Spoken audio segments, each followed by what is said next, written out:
ঝড়ে কলা বাগান ভেঙে মানুষের কি অবস্থা, দেখি সুযোগে সব ব্যবহারটা করা যায় কিনা।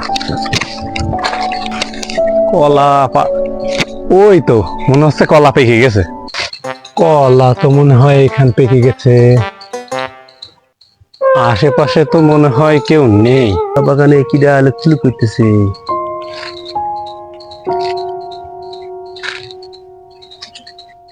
এই খোকা, এই খোকা, হ্যাঁ? কি হয়েছে, কি হয়েছে? এই কলা ছিটিস কেন? আপনি এভাবে ডাক দিয়েছেন, আমি তো চমকে উঠেছি। কলা তো ছিটিস ভালো কথা, কার কলা এটা? কলা যার হয় হোক, কলা পাকিয়ে গেছে, বাগান দিয়ে যাচ্ছিলাম, কলা ছিলটিছি।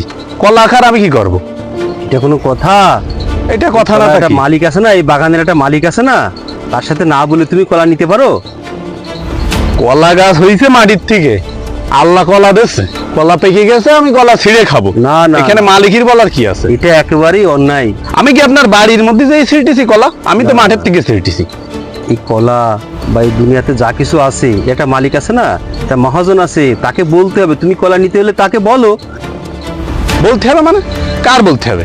সারা জীবন খালাম, খেজুর গাছের থেকে খেজুর খাই, কলার সময় কলা খাবো, জাম হলে জাম খাই, আম হলে আম খাই। বলতে হবে কার? বলতে হবে আল্লাহর দুনিয়া, আল্লাহ মালিক, আল্লাহ জিনিস আমরা, আল্লাহ আমাকে তো আল্লাহই বানাইছে, তো আমরা খাবো না? এটি বলা বলে কি আছে? জমির মহাজন আছে, এই ফলের তো একজন মহাজন আছে, একজনের দায়িত্ব আছে। তুমি যদি কাউকে না বলে এই ফলগুলি খেতে থাকো বা খাও, তাহলে তো এটাকে চুরি বলে। চুরি, চুরি। কি কি বললেন আপনি? চুরি মানে? আমার বাবার কি ঘুম আছে নাকি? কিসের চুরি? মাঠে একটা জিনিস হয়েছে, আমি খাচ্ছি, তাই বলে আপনি আমার ভট করে চোর বলে দেবেন? তুমি বোঝো না খোকা, এটা চুরি বলে, এটা চুরি।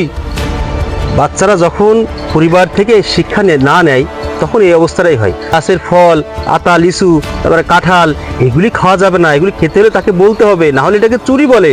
যে চুরি তোমাকে জাহান্নাম পর্যন্ত পৌঁছায় দিবে। কে বলবে? কি বলবে? মাঠে হয়, আমি খাই, এতে নিষেধ করার কি আছে? আর বাড়ির লোককে আমার পিছন পিছন ঘরে নাকি? আমি মাঠে এসে খাতেই পারি একটা জিনিস, পাইকে থাকলে আমি খাবো না? এটা তো পাখিতে খেয়ে যেত, তখন কিছু বলতে পারতেন না? পাখিতে খেয়ে গেলে যাক, ওটা তার রিজিক, কিন্তু এটা তোমাকে না বলে নেওয়া যাবে না, কোনো ক্রমেই নেওয়া যাবে না। এটা চুরি বলে। এটা জানতে হবে। পরিবার থেকে এই শিক্ষাটা যেন আমরা সবাই পাই। পারিবারিক ভাবে যখন একটা শিক্ষা তার ভিতরে চলে আসবে, তখন সামাজিক মূল্যবোধ তার ভিতরে এমনিতেই চলে আসবে। আমি তো আসলে এভাবে কখনো ভেবে দেখিনি। সবকিছুরই তো একটা মালিকানা আছে। আমি তো ইচ্ছা মতো খেয়েছি, তা আসলে আমার ভুল হয়েছে। আমি কখনো আর এই কাজগুলো করব না।